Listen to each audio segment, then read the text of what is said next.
Wel, ek het eintlik 'n hele spulgoed wat ek vanoggend so vinnig wil bespreek, maar dit gaan so half om die herrie wat rondom die kop van Gerrie Fourie losgebars het. Hy is eintlik die baas van Capitec en hy het gesê Suid-Afrika se werkloosheidskoers is eintlik baie laer as wat ons dink dit is. En ek dink hy het miskien so iets wat van 'n punt beet, maar ook nie heeltemal nie. Ek dink die statistieke wat deur Statistiek Suid-Afrika beskikbaar gestel word is betroubare statistieke. Hulle doen dit op die regte metodologie, maar die waarheid is inderdaad so is dat mense lê langs die pad gaan dood van die honger en ten spyte daarvan dat ons amper 50% werkloosheid in Suid-Afrika het. So die waarheid is ernstig tussenin soort van. So ek dink meer mense word op 'n of ander manier is geholpe in die ekonomie as wat die amptelike statistieke sê. Maar hier is die belangrike ding wat ek eintlik wil aanraak en dit gaan nou oor hierdie dialoog wat die president aangekondig het.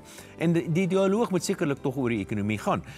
Maar as mens kyk waar mense in 'n ekonomie in diens geneem word, dan sien jy 'n paar interessante dinge. So wat 200 jaar gelede, en dit is nie so lank terug nie, né? So 200 jaar gelede was daar so rofweg 80% van die mense in 'n ekonomie wat tipies in die landbougedeelte gewerk het. En toe so geleidelik het die vervaardigingsgedeelte al meer belangrik begin raak. En so net na die 1900, ek praat aan die westerse lande, was die vervaardigingsgedeelte die grootste gedeelte waar mense gewerk het in die ekonomie teen so wat 20%. So intussen het landbou al kleiner en kleiner geword. En vandag in 'n moderne ekonomie is die dienste gedeelte in die ekonomie amper 90%.